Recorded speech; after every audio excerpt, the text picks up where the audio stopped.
برطانیہ کے جاسوس لارنس آف عریبیا جو آج کے اسرائیل کی بنیاد رکھنے میں سب سے پہلا پتھر رکھنے والا تھا، کیونکہ اسی کی وجہ سے سلطنت عثمانیہ ٹوٹی اور مسلمانوں کا راج ختم ہوا۔ وہی لارنس آف عریبیا جس نے افغانستان میں بھی امان اللہ کا تختہ الٹنے میں کلیدی کردار ادا کیا۔ بہت کم لوگ اس حقیقت سے آشنا ہیں کہ لاہور کا آباری ہوٹل جس جگہ پہ آج کھڑا ہے، وہاں پر سب سے پہلے ایک ہوٹل ہوتا تھا جس کا نام تھا نیڈو ہوٹل، جو پچھلی صدی کے شروع میں آسٹرو سوئس ہوٹل کے مالک ہیری نیڈوز نے بنایا تھا۔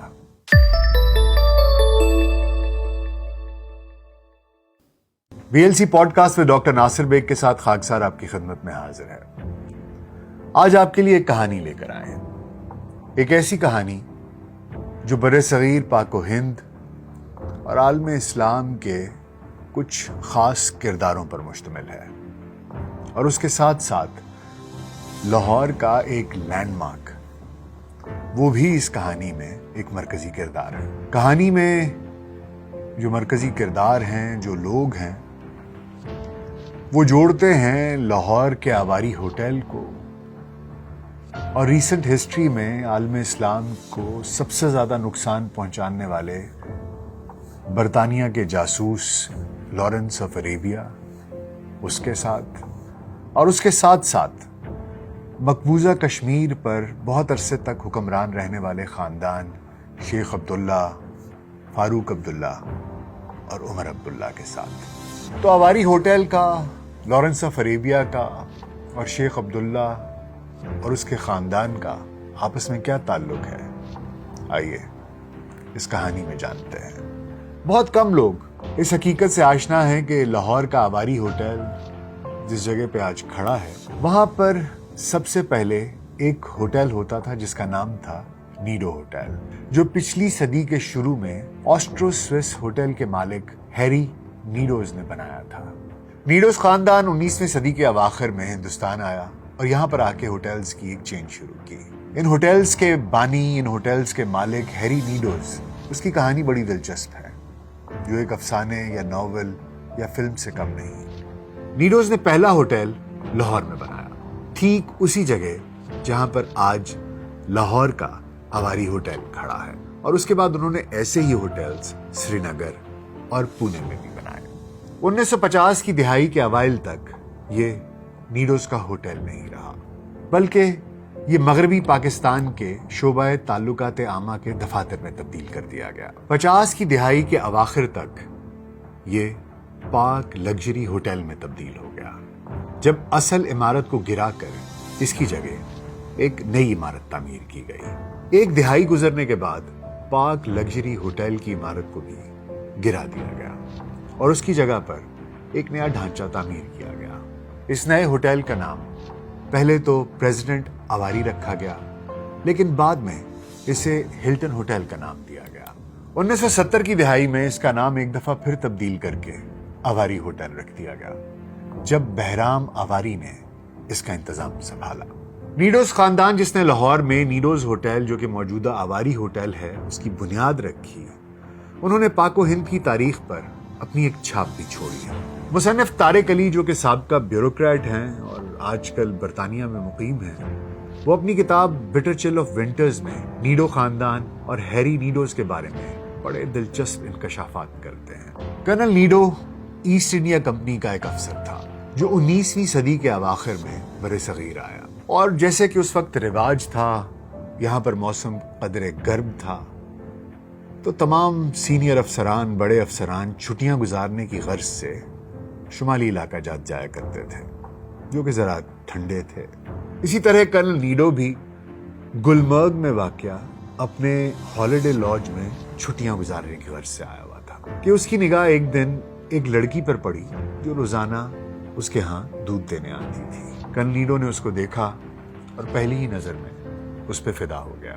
ہیری نیڈو نے اس سے تعلقات بڑھانا چاہے، بات چیت کرنی چاہی، تو اس نے ٹکاسا جواب دے دیا کہ وہ غریب ضرور ہے لیکن بکاؤ نہیں ہے۔ ہیری نے استدعا کی کہ وہ سنجیدہ ہے، اس سے پیار کرتا ہے اور اس سے شادی کرنا چاہتا ہے۔ اس صورت میں اس نے غصے سے جواب دیا، تمہیں اسلام قبول کرنا ہوگا میں کسی کافر سے شادی نہیں کروں گی اور میرے والدین سے بات کرنا ہوگی، ان کا فیصلہ آخری ہوگا۔ گجروں نے اسے اس شرط پر لڑکی دینے کی حامی بھری کہ وہ گجروں کی طرح زندگی گزار کے دکھائے گا۔ نیڈو نے ٹاٹ پہنا، جانور چرائے، دودھ دھویا اور بالآخر مسلمان ہو کر اپنی محبوبہ سے شادی کر لی۔ اس کی گجر بیوی رانی جی یا میر جان کے نام سے مشہور تھی۔ آدمی سمجھدار تھا۔ اس نے کشمیر میں جانوروں کی افزائش نسل کرنی شروع کر دی اور آہستہ آہستہ انگریز ریجمنٹس کو گوشت کی سپلائی کا ٹھیکیدار بن گیا۔ وقت گزرنے کے ساتھ ساتھ ان کے 12 بچے ہوئے، جن میں سے صرف 5 بچے، باقی 7 بچے وفات پا گئے اور ان کے بچوں نے مسلمان کے طور پر ہی پرورش پائی۔ ان کی ایک بیٹی بھی تھی جس کا نام اکبر جہاں تھا، جو ماں کی طرف سے مکمل گجر تھی اور باپ کی طرف سے انگریزی زبان سے مکمل آشنا تھی، اور اس نے مری میں کانوینٹ آف جیزس اینڈ میری کے بورڈنگ سکول سے تعلیم حاصل کی تھی۔ اس کے بعد کہانی کے 2 ورژن سننے میں آتے ہیں، ایک وہ جو کہانی کے طور پر مشہور ہے اور ایک وہ جو طارق علی نے اپنی کتاب میں بیان کی ہے۔ پہلے وہ قصہ بیان کیے دیتے ہیں جو کہ مشہور ہے۔ کہانی بیان کرنے والے کہتے ہیں کہ نیڈو چونکہ مذہبی لوگوں سے بہت میل جول رکھتا تھا اور پیروں کا بہت خدمتگار تھا، لہٰذا اس کی بیٹی بھی اسی رنگ میں رنگی گئی تھی۔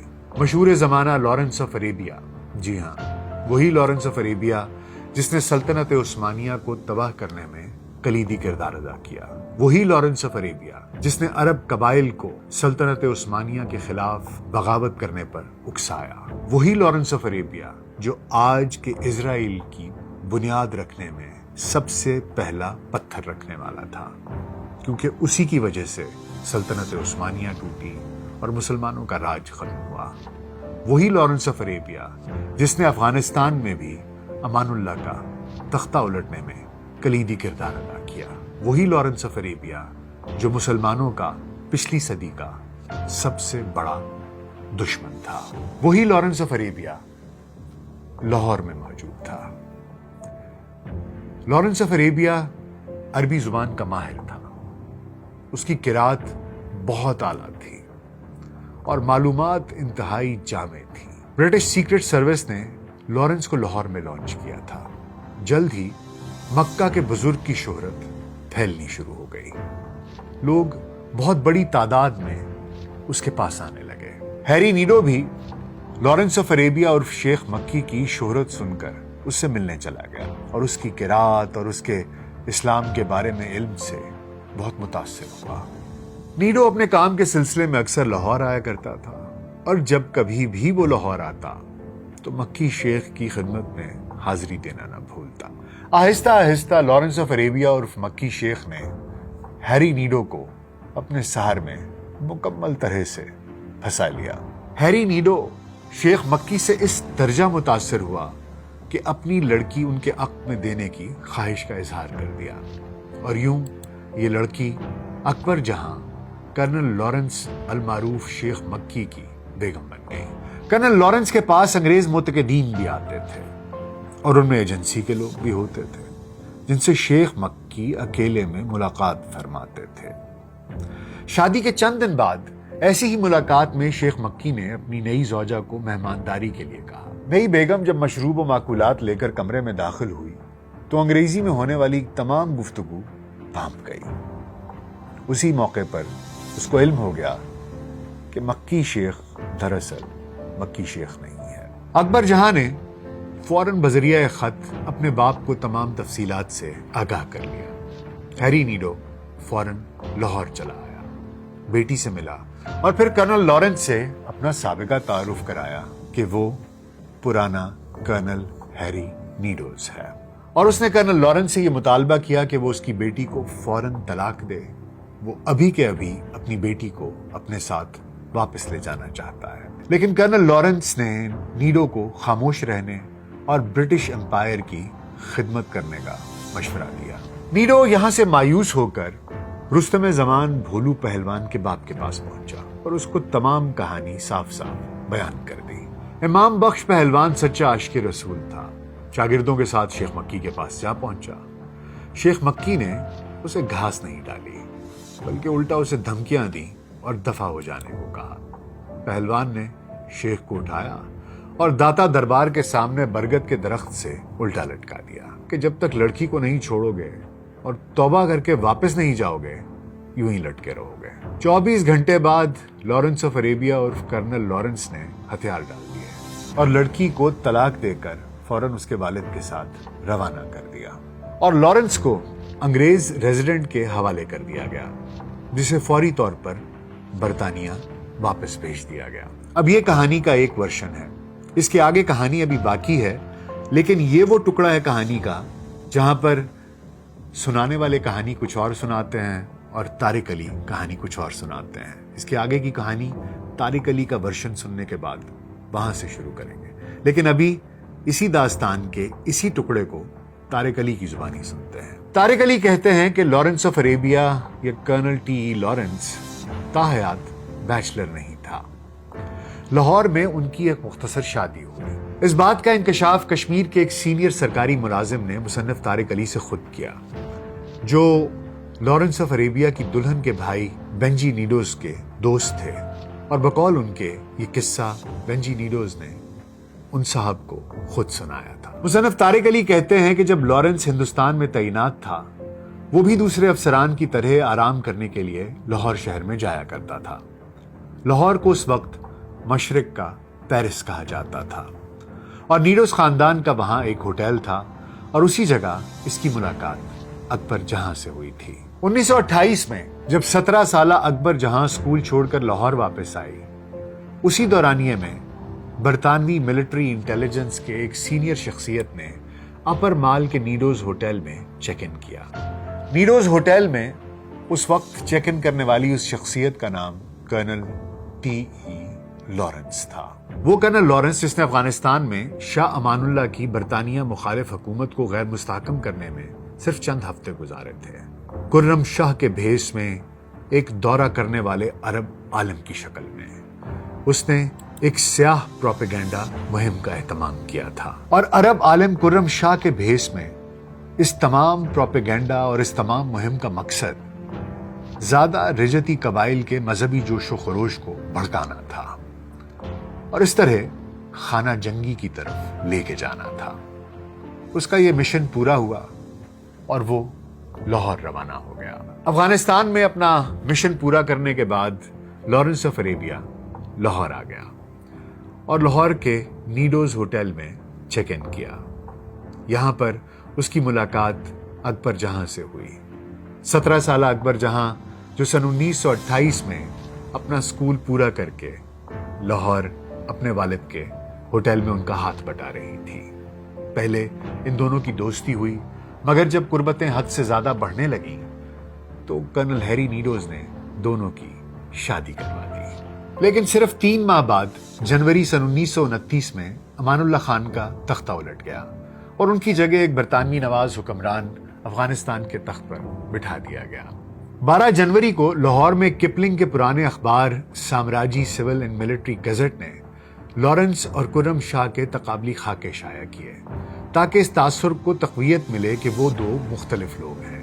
کئی ہفتوں کے بعد کلکتہ کے اخبار لبرٹی نے اطلاع دی کہ خرم شاہ در حقیقت برطانوی جاسوس لارنس آف عربیہ تھا اور اس نے افغانستانی سرحد پر وزیرستان میں اپنی سرگرمیوں کا تفصیلی بیان دیا تھا۔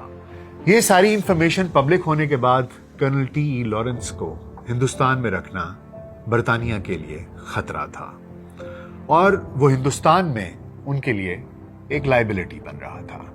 اس لیے برطانوی حکومت نے کرنل ٹی ای لارنس کو واپس برطانیہ بلانے کا فیصلہ کیا۔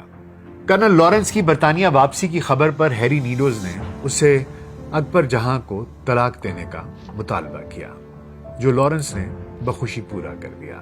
اب اس سے آگے کی کہانی میں سنائی جانے والی داستان اور طارق علی کے انکشافات میں کوئی فرق نہیں ہے۔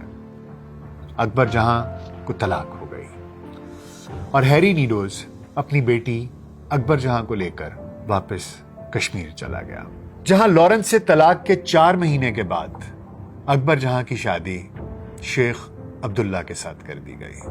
وہی شیخ عبداللہ جو خود اور بعد میں اس کا بیٹا اور اس کا پوتا مقبوضہ کشمیر کی سیاست پر راج کرتے رہے۔ کہتے ہیں شیخ عبداللہ کمال کا شعلہ بیاں مقرر تھا، جب بولتا تھا تو سننے والوں پر سحر طاری ہو جاتا تھا۔ ایمبیشس آدمی تھا، نہرو کے قریب تھا، کانگریس کے قریب تھا، اور شاید اس نے کہیں کشمیر کاز کے ساتھ کمپرومائز بھی کیا۔ وہی شیخ عبداللہ، اسی شیخ عبداللہ کے ساتھ اکبر جہاں کی سری نگر میں شادی ہوئی۔ اس کی پچھلی شادی اور طلاق کی حقیقت کبھی بھی راز نہیں تھی، صرف اس کے پہلے شوہر کا نام صیغہ راز میں رکھا گیا تھا۔ شادی کے بعد اکبر جہاں نے خود کو ری ڈیفائن کیا اور خود کو ایک نئے کشمیر کی جد و جہد میں جھونک دیا۔ اس نے غریب بچوں کے لیے اسکول بنائے، ان کے لیے رقم اکٹھی کی اور ایک ایسی ریاست میں تعلیم بالغاں کے حوالے سے بہت کام کیا جہاں آبادی کا بڑا حصہ نوخواندہ تھا۔ اس نے جہاں ضروری سمجھا اپنے شوہر کو ضروری مدد اور مشورے بھی فراہم کیے۔ مثال کے طور پر اس نے اپنے شوہر شیخ عبداللہ کو نہرو کے سحر کے سامنے جھکنے کے خطرات اور کشمیر پر اپنے نظریات سے سمجھوتا کرنے کے نتائج سے بھی خبردار کیا تھا۔ اس کا بیٹا فاروق عبداللہ اور پوتا عمر عبداللہ مقبوضہ کشمیر کے وزرائے اعلیٰ رہے۔ اکبر جہاں ایک بہت ہی دلچسپ کردار ہے، جسے انگریزی میں کہتے ہیں کہ ایک بڑا انٹریگنگ کیریکٹر ہے، جس نے بہت سے ادوار دیکھے، بہت سے لوگ دیکھے اور بہت ہی فاصلہ طے کیا۔ اسی طرح میر جان، اکبر جان کی والدہ، وہ بھی ایک بہت انٹریگنگ کیریکٹر ہے، اور جو سفر اس نے طے کیا وہ بھی بہت عجیب ہے کہ کہاں ایک گجر کی بیٹی گوالن دودھ بیچنے والی اور کہاں اس کی بیٹی ایک وزیر اعلیٰ کشمیر کے ایک بڑے خاندان، سیاسی نام رکھنے والے خاندان میں بیاہی گئی اور پھر اس کے پوتے اور پڑپوتے وزرائے اعلیٰ بنے۔ سو اس طریقے سے لاہور کا آواری ہوٹل، برطانیہ کا جاسوس لارنس آف اریبیا اور کشمیر کی سابقہ حکمران خاندان شیخ عبداللہ اور ان کی اولاد آپس میں جڑے ہوئے ہیں، اور ان کے جوڑنے والی کڑیاں ہیں میر جان، اکبر جان، ہیری نیڈوز۔ امید ہے آپ کو آج کا پوڈ کاسٹ پسند آیا ہوگا۔ اپنا بہت خیال رکھیے گا۔ شکریہ۔